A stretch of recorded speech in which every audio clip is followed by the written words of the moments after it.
My journey home to the Philippines continues to the province of Maguindanao, part of the southern region, Mindanao.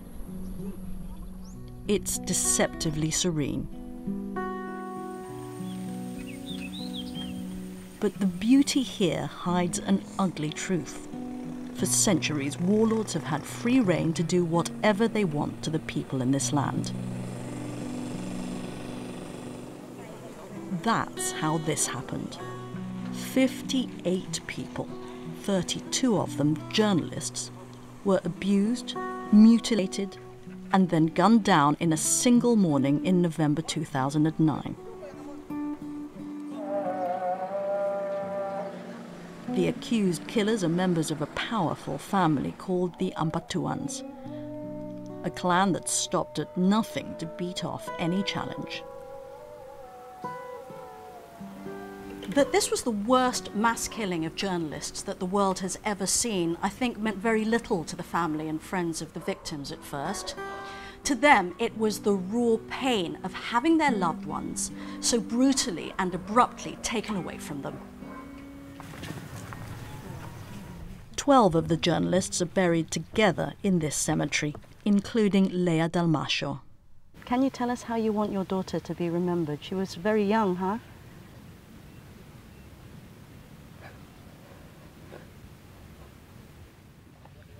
It's so sad for us, you know, especially for my parents.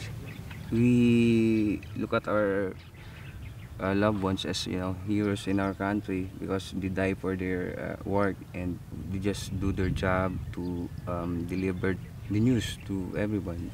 My sister Leia is a single parent, a single mother. She has 3 daughters.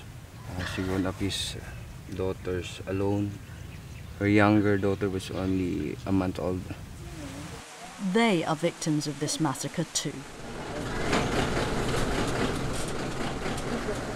All right, so we're about to leave to visit the massacre site, and it's the first time that some of the family of the victims have ever been there. It makes them quite nervous. So what we've done is we've asked for a military escort. You can see them over there. There are about 20 people in this infantry battalion who are going to go with us.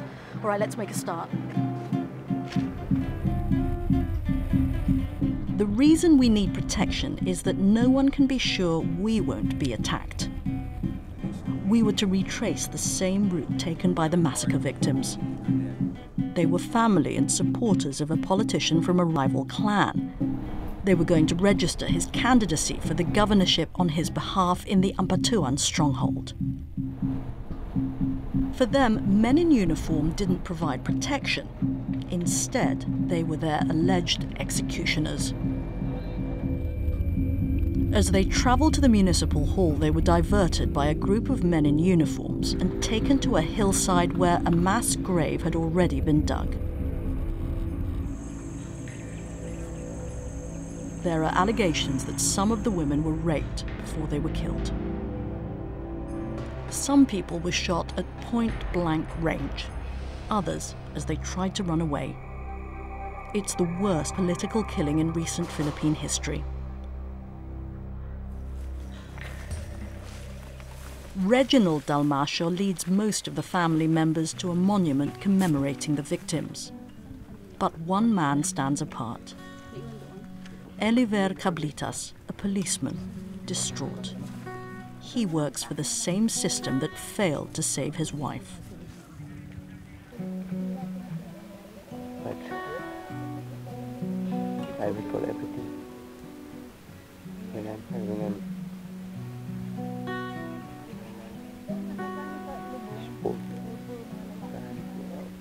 Full of bodies? No, it's easily placed, but they piled all the cadavers.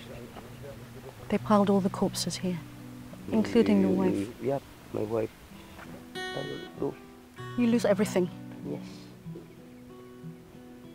Before at the graveyard I saw you make like this, make the fists. Because?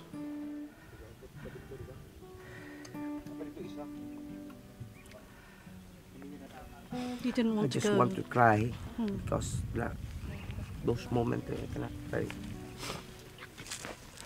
So I remember everything. feel.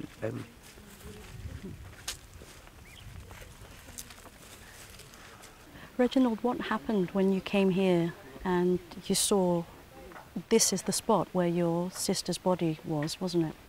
Yes, this is where the area I saw my sister. Just laid here, covered with banana leaf.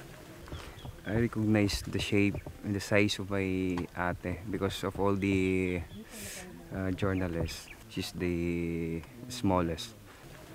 When I saw her face, my initial reaction was I ran because I don't know why. Maybe because of her face or the smell. Everything what happened was just a nightmare, was just a dream. But it's been a year now and it's really a reality.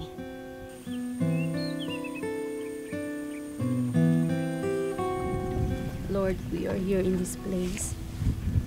We're having a visit to the site of all the victims of the Maguindanao massacre. We would like to pray that we all seek justice and that whenever they are now, they are in peace. Amen. That's your dad, Yes, this is my father. Ayan Subang. I miss the way he cares for us, the bonding time. Yeah. Every Sunday we were together. He spent whole day for us, and then the next day he works again. You were one of the ones who were worried about security to come here. You wanted to have a military escort, didn't you? Yes. Why? What are you afraid of? Talagang ano sila powerful. Pero kung tutuusin talaga, mga monster sila. They're monsters. There's monster. And my understanding is they still control this area, the Ampatuans. Yeah, really. They still have How private can that armies. be? Because they are very powerful. They're supported. Do you think they're supported by people even more powerful? Yeah, because for them, these Ampatuans are their kings.